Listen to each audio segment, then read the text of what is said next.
Hey, welcome back to the channel. All right, it is time for the next version of the semi-annual top 10 rankings. We're going to be going over Cosmic today. I always start off, I love doing this. My Discord server takes part in this. They rank the champions, they then vote all the champions, and I always want to show you where they ended up because it's an incredibly smart server, and with their votings playing all the modes in a variety of ways, we end up with a very unique ranking set that is always incredibly smart. So I want to show that to you. Now, if you're used to my ranking series and you're like, dude, we've already seen Cabro, we've already seen Baron Vega, we know how your metrics are going to work. We understand that. We don't need to see it. There's a timestamp in the description. You can jump directly to my own personal rankings. But the one thing I want everyone to hear before we go to that is, remember, take a look at the categories, but the most important one always is, who is your favorite? So when you go and you look at this and you say, but I really love this champion, give them a 20 out of 5. And that will make the rankings reflective of what really is the best thing for you to do. All right, let's go ahead and learn and have some fun. Hey, this is Baron Vega. Vega's asked me to do the introduction and explanation of his metric system that he and his friends from SSX came up with. In general, every champion is given a total score out of 40. I have been given a 31, which although I've been told is extremely good, I do believe it should be significantly higher, and I'm sure you agree with me. General is a possible 10 out of 10. This is essentially just how good is the champion. We all kind of intuitively know it. How many powerful abilities do they have? If new content comes out, are they some of the first champions you think of? Battlegrounds. It's an important mode. Great rewards and a chance to really use your roster and strategy and knowledge of this game.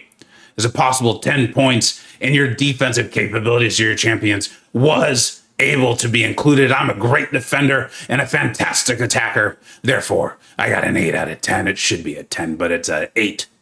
I'll take that up with Vega later. In war, you are not allowed to include your defensive prowess in the score. It is also out of 10 points. I've been given an 8, which, as we all know, is ridiculous. But I am told that it means this is a reliable attacker that is used often to take a variety of nodes and defenders, and you frequently see them used in high tier war. Long form content. Necropolis has the best rewards in the game, and long form has a total score possibility of 5.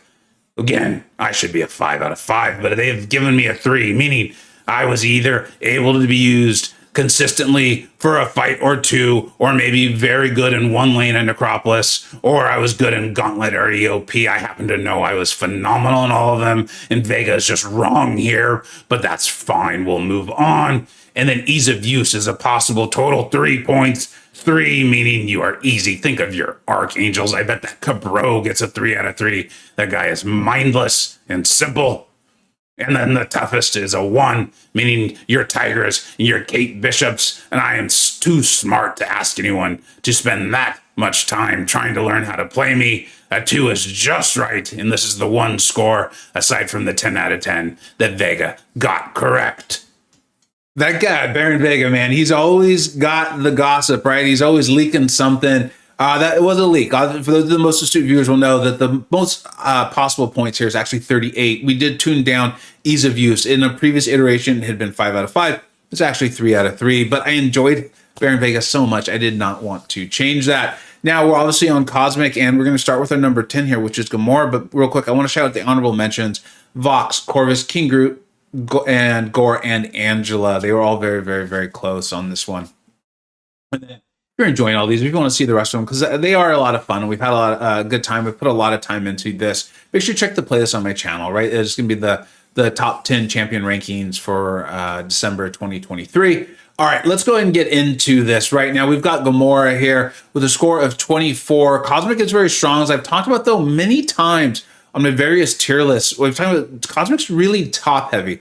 So that breadth that we saw in skill is just, it's not here in Cosmic. It really isn't. Like, we don't have that massive tie at various spots. We've got a number 10 at 24. She's very good in general. Massive damage ramp. Like I've showed that before Necropolis went live. I predicted that she might be usable, and lo and behold, I've been using her and having a really good time with Gamora in the Necropolis itself. Battlegrounds, one of the favorite nukes for a lot of players, right? Like Jaeger on my server and other players enjoy using her. I've pulled her out and used her myself too as a rank 2 7-star she can really nuke down some champions. Oddly enough, she can sometimes do the Mystic champions because she can refresh those buffs and not be triggering the Mystic dispersion. In war, she's a little bit like, I don't want to say she's dangerous to play. She's not like you're not needing to intercept or anything like that, but she doesn't like have a lot of safeguards or something of that nature.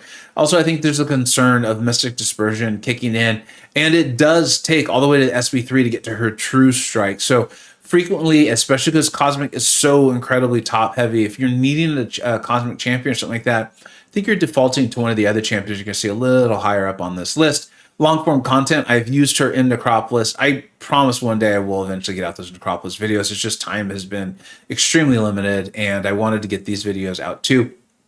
But she's been great. She hasn't been like a main lane clear, but there have been multiple fights where I've been like, you know what, this is Gamora. And I think in particular it was Guardian was the one where like she was the gal for it. She was really good for it. So, and I know other players have enjoyed using Gamora as well. And then ease of use, she's about as easy as it gets for champions that are in this tier. Yes, there's some parrying. Yeah, I often do a heavy punish, like I punish their heavy with mine to refresh the buff. But after that, you know, you're often in your combos on a light to start getting her ramped going. You throw your specials and you're good to go. Let's move on to number 9. Okay, we actually have a tie at the number 8 spot, and there's 2 champions, so it's the 8 and 9 if you think of it that way. And this is a Venom, right? What's up, Biggie? You've been telling us this for a while. FinTech's been showing it as well too. I've recently taken mine to rank 2. I did put some footage of him in my latest rank up roundup video, right? Showing rank 2 Venom. The bleed damage is incredible. The relic does help. Being able to put the stat focus with the crit also helps tremendously. He does feel like one of those champions. There's others like this that where they were just better as their 7-star than they were as a 6. And it's not just because the 7-star is punching down. There's just things about the 7. And then also you add on the relic. In general, I think feel pretty good about a 7. That might even be a little on the high side for him, to be honest. But with the prevalence of Spider-Verse heroes and their evade and that coming very much back in style, you've heard me, I'm sure, mention, I think 2023 showed us that Vega is on its way back, and I think we're going to continue to see it in 2024. It's one of my predictions. Having a champion like Venom who can just shut that down is really, really nice. He does have the armor break off the heavy as well. In Battlegrounds, very little defensive use, unless he just goes, you know, that super passive that he's known to do in questing. But it's really offensive use, being a Battlegrounds nuke. We're seeing him take fights that are against class, right? Class disadvantage, taking out Nick Furies. The bleed damage can be incredible. So he's earned that 8. In 6, this is a little bit of the same problem that Gamora had, right? Like we've talked about safety and then how important that can be. And with a lot of the defenders being Mystic and Mystic Dispersion being a thing, this buff gaining champion isn't always the favorite one to bring in. Not a massive amount of utility outside of that, either no immunities or something like that. So I think that explains why, despite being so powerful, we're not seeing him being used in war too much. Long form, this is just not his game. It's not his deal. He's getting up those bleeds. He's getting them done. It doesn't mean it can't happen, but we're just not seeing it. And so we got to leave him at the 1 there. And again, similar to Gamora, this is a 3 out of 3 ease of use. I do think that's part of what makes him so valuable. But it's also one of the reasons, like, as you see, why we put him down as a 3, right? If this had been a 5, his score would have gone up astronomically, and it really wouldn't have, it just wouldn't have made sense. So this is another example of why I'm happy we made the ease of use down to only out of 3 points. Venom, phenomenal champion. I'm really happy I have him at rank 2. 8th best champion in the Cosmic class, which many people consider to be one of the strongest champions in the whole game. Moving along, tied with Venom at number 8 is Hyperion. I mean, I feel confidently without fact-checking this. This is the oldest champion you'll see in any of the top 10s. Aged so insanely well. Now, I don't think he's gotten better with age. Let's make that clear. And I do think there's a large difference between him and the champions that are above him. Large might be overstating a little bit, but it's enough. Now, I like Hyperion. I like him a lot. I recently pulled him in a Titan Crystal opening, and I was genuinely disappointed because that's how good the crystal is. And despite Hyperion being so valuable, this game is often asking us to do things that he's not as good at. Not that he can't do them, but there's other champions who are better. Basic utilities, things just added on. Remember, I'm playing the game at tier 1 and relatively high battlegrounds, and that's just how I'm playing. That's not a brag. It's just it is. And why someone like Hyperion, despite being incredibly powerful, is tied for the 8th spot. General power 8. It's good, especially if you have him awakened. You almost have to have him awakened. 7, incredible battlegrounds. Nuke, we've talked length on this channel that when a champion has a passive power gain, especially one of the strongest Hyperions, that's going to be worth something. That is already a big deal. War 6, this kind of goes to the same reason for Venom and Gamora not being higher. It's like this is a buff gaining champion, and there are often Mystic Dispersion, but additionally, there's just other Mystics who can kind of do something similar and then also take other fights. Maybe as Hyperion comes around as a 7-star, we'll start having seen him use more because that damage off the Incinerate or off of the SB2 will get so high, it'll make us be like, go back to him, in which case we'll reflect that and raise that rating when we do this in June. And then long form content, he can be used for things. His damage can ramp. All the things we've already talked about. So we don't want to put him at a 1, but no one's using him for Necropolis. And then ease of use, sometimes you're not going to be able to parry heavy all the time. You're going to need to know how to intercept with your specials. You want to know, do you need to use a special 1, the special 2? He does have incredible power gain, which I will not talk about as if it's a negative, but it is something you want to be aware of as far as which special do you want to throw? Do you actually want to be pushed all to your special 3? He's not just a parry heavy sort of champion. He's not just a parry 5-hit combo sort of champion. He's also not Tigra. So 2 out of 3 on the ease of use with a nice score of 25, coming at the 8th best champion in Cosmic, which again, many people consider to be one of, if not the best class in the game. All right, 2 champions tied at number 6. So that's why we're going from 8 to 6. There's 2 champions, 6 and 7. I think you guys understand. This is a total score of 26, so it's not like a massive difference between them and Venom and Gamora and Hyperion there, but there is a difference, and this is Odin. We've got 7. We've talked about this a lot too, right? It was the only Cosmic Champion that had a True Strike. It's off the special 1. You can keep it going. You can keep those buffs going. Battlegrounds, in the early Battlegrounds, he was considered a bit of a nuke. Players like Nerd really loved him, and I can still see it, and there's metas that will bring him back up. In War, often joked about as like the pre-fight king, right? But he can actually take fights. He really can. He's quite good. And with him being available as a 7-star, I have a feeling we will see that more and more and more. Long form, Bitter Steel. Yes, same Bitter Steel again has shown his power in long form. He almost seems better in long form with the way his SB2 works. And then ease of use. This isn't an overly complicated champion. I was tempted to put him as a 2 because it's a little bit more, but I think 3 makes a lot of sense. Once you get him, you understand how his buffs work and the kind of the cadence or the order to throw his specials. You get up those buffs, you keep them up, you do big SB2s, you get a lot of damage, you handle them with True Strike. He's tanky boy, so he can handle staying close to the defenders. Really well-built champion, great flow. I'm a fan of Odin's, and I think this is a really good spot for him, coming in tied at number 6. Now, I know a lot of you are going to be like, there's no way Null and Odin are tied. There just isn't. And honestly, going into this rating system, I would have never thought this too. Null's so eye-popping. He's intense. He's venomous. Like, I didn't use that like to draw the venom. Like, his art animations and the way he's built and the ferocity that's coming off of him, I just was like, there's no way he and boring old man Odin were going to be tied. But we looked at the numbers and we talked about how we're using them, and they are, and it made a lot of sense. And the cool thing is they both have really high scores. It's not like Odin was a little bit better than we thought he was, and Null was just way worse. It's just they both were really good. General 7, and some of you would be like, that probably could be kicked up. This is one where I kind of wanted to kick it up, but it was pointed out to me, and I do agree with it, is that while Null has those different strikes, right? He has different benefits from his medium and his light. If you're trying to utilize one, if you need to utilize one, like I do in AQ lane where I have to use the mediums, it does take away, right? So let's keep that in mind. Like he pays a small price for some of his utility. Battlegrounds, 7. This is a good defender, especially if you spec into, I think it's called Despair. I'm not feeling 100%, so maybe it's inequity, but it's the one where you decrease the opponent's attack based on the amount of debuffs. And so by doing that, he's actually a pretty good defender, and you can trick someone up with his whole corruption mechanic and reverse controls too. And then he's good in Battlegrounds, especially if you have the high skill, and he's a pretty good Red Skull counter, and we're going to start seeing more and more Red Skulls as his buff becomes more prevalent and people rank him up. He's a really good defender, not a bad attacker either. So I really have enjoyed Null. I've started bringing him into AQ specifically for a very, very annoying Red Skull that's on my path. In War, I hope we continue to see more of Null, especially now that he's a 7-star. I've used him When I first ranked him up, I've done a couple videos on Null in War. Campo has an Ascended Null, or at least a rank 5. I think he is Ascended as well. So check that out. Null is very, very good. He's not just for long form.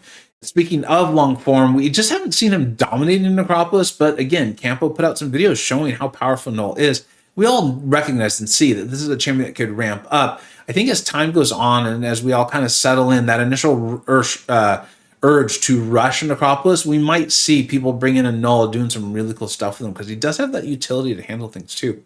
And then ease of use. This is like an ideal too, because he's not a parry heavy champion. He's not a parry 5-hit and over champion. You need to know what's going on. You need to understand his corruption mechanic. You need to understand what the different strikes do in the SP1 and the SP2. And then you can configure that for the fight that you have in front of you. But he's also not Tigra. He's a great champion coming in as the number 6 champion at 26 points. And now we have a decent sized jump. I've talked about this. And it was cool to see it actually play out. Cosmic is top heavy and you're about to see it. All right, now this is a large jump. We've jumped all the way from 26 to 29. And when there's only 38 possible points, that's a big jump. And if you've seen the other videos, you're also aware that's a large jump. I don't think we see any other jumps like that within a single class. Cosmic's top heavy. This was not surprising. In fact, this was comforting to see because I've been saying this for a very long time. When people are like, Cosmic's the best class, I'm like, I really don't think they are. I think maybe they are if you just look at like the top 2. But if you look at the breadth of like the top 10, I didn't really feel that. And we reflected that in my tier list and talked about that at length. Now, Adam Warlock is very good. Now that he's available as a 7-star, I think we're going to start to see more and more of him because you don't have to pay that price of ranking him up. So many of us are still making that decision on our 6 stars of, well, I can only rank up so many champions to rank 5, and all these 7 stars are coming in. They're so powerful. So I think Adam Warlock, he literally was the last champion that was not available as a 7-star when Kabam did those crystals. So I think he's someone who we're actually going to maybe see become more prevalent over the course of 2024, just because he came out at a weird time as far as the game is concerned. Like what was going on around him wasn't really his fault. Very, very strong champion, really deserving of that 9. In Battlegrounds, if you can play him well, very much a good nuke, and honestly, a relatively difficult defender. Someone you got to at least understand the mechanics. He can trip you up. You want to have a nice counter for him. He's got the passive power gain. In War, we're not seeing him a ton, but again, I really feel that over the course of this next year, if enough 7-stars are out there, we're going to see him used. In long-form content, we're already seeing him being used. People on my Discord server have been using him. They've been talking about it. We've seen him taking some really tough fights. Keep your eye out on that as well, because I'm not sure that's been on YouTube. It might just be something I'm aware of due to my Discord server. And then ease of use. He's not the toughest champion to use. He's more towards a 1, though, than he is towards a 3, meaning he's more towards the difficult side to use and understanding his mechanics, right? I famously messed those up. The AI still is a problem, and I think I did show that well. But you want to make sure you understand his mechanics really well. And if you do and you get comfortable with it and you're kind of almost have like a bit of a quick twitch or really good understanding of the defensive AI and how to manipulate it, I think you can move him to a little bit easier to use. So a 2 really made a ton of sense. Very close. You're going to see the next champions. He's pretty close in rankings and demonstrates a nice jump from the champions that were just below him. So coming in at number 5, I think kind of almost creating another tier within the Cosmic class. We got Adam Warlock. Coming in at number 4 is Gallon. And Gallon's been a really interesting one, right? The evolution of Gallon's perception within the community. When he first came into the game, I know that even like the first time I literally played him was like, how is this possible? How is this being allowed? But then I started playing him just a little bit more, and I was like, okay, I get it. It's this monstrosity and these very, very specific equations or situations. And then also we had Penny Parker. If you remember, Penny Parker was like at the height of her powers. And Gallon just came in and just absolutely demolished her. Like, you know, we all think of like how Absman demolishes Terrax. Well, Gallon did that to Penny first. And that's how we end up with a champion like this. And this is what I want to point out is I think this is our highest rated champion that has an 8 in general. Almost all of them at this level are going to have a 9 or a 10, but I think this points to how well he's designed because, and this is interesting. I think I'm allowed to say this. In the skill class, there was another champion like this who had a relatively low general score for the rest of their scores. They were almost like an outlier. Gallon is the same way. This designer does a really good job of maximizing the abilities they put into the character. I'm going to leave this in, despite it, I think maybe seeming a little odd in this video, because this just dawned on me, and now I'm going to think about it as we do the rest of these. For those of you who are wondering, I've only recorded the skill champion list at this point in time. I'm very, very sick, and I'm trying to get these done before we head out on vacation. And I'm going to pay attention to this as I do. I'm going to look up what other champions they've designed. But anyways, moving on.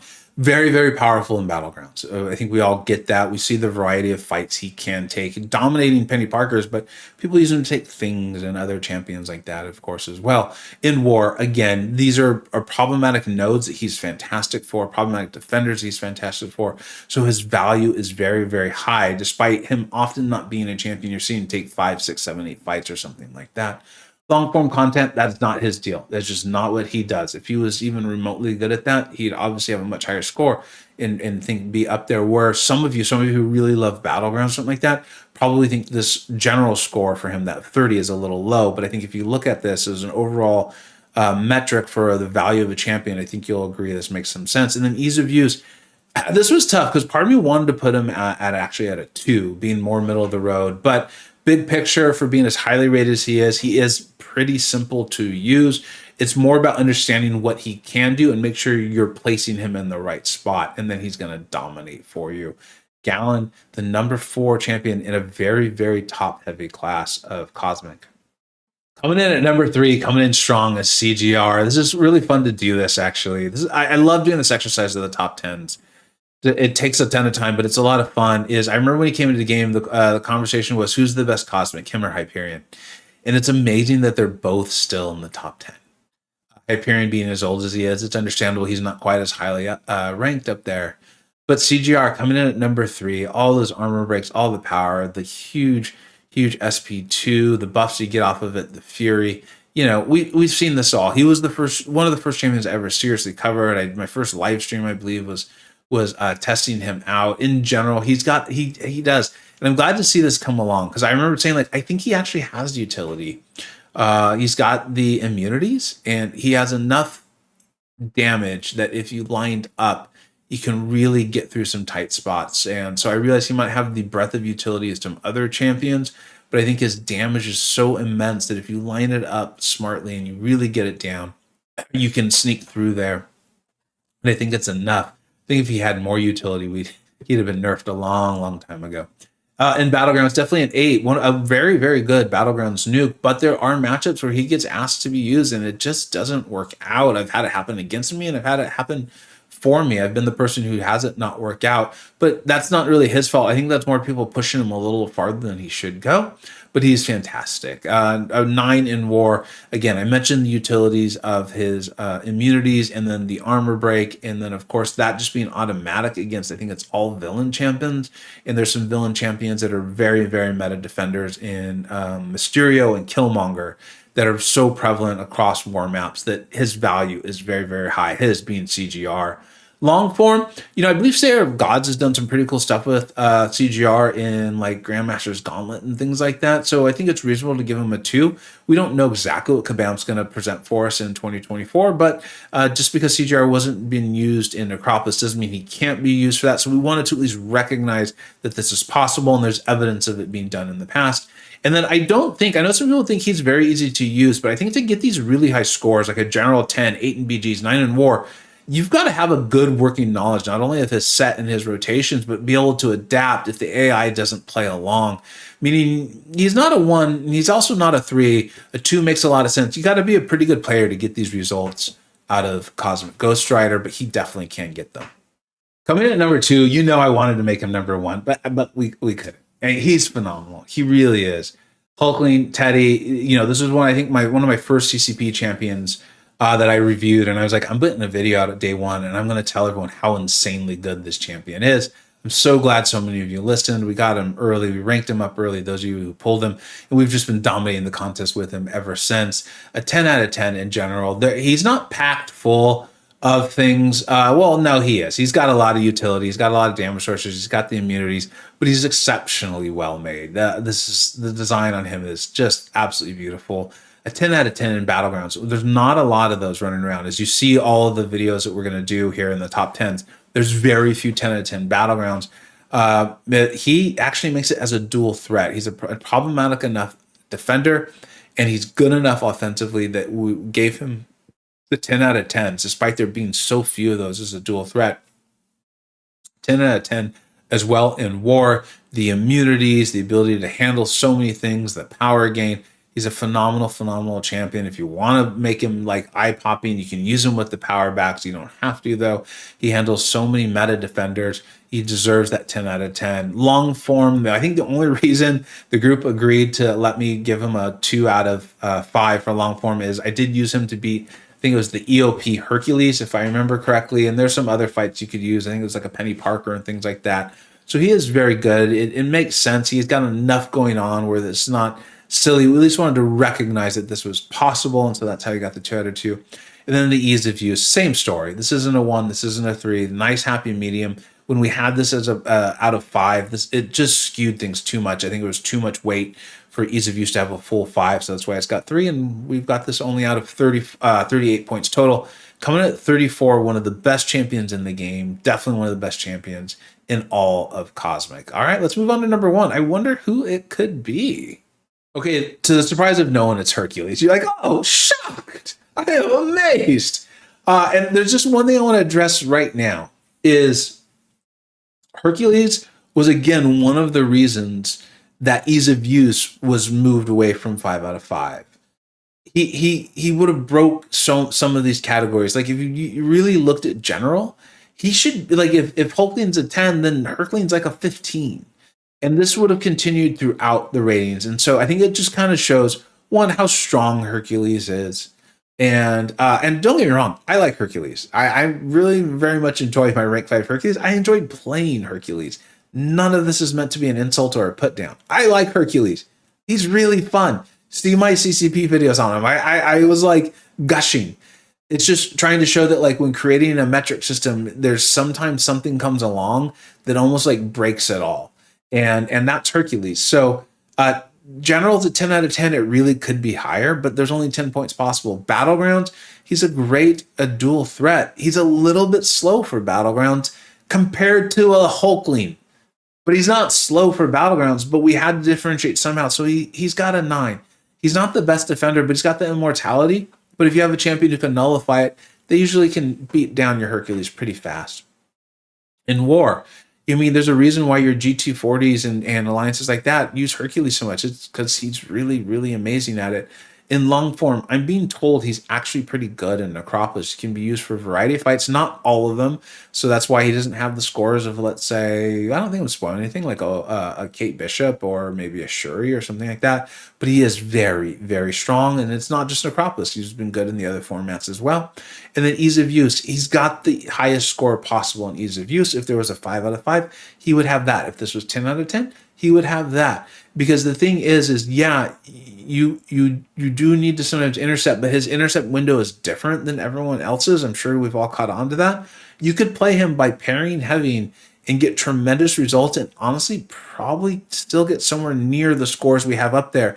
Like I said, Hercules is truly the outlier in all of this. He just plays by his own rules, and I love him for it.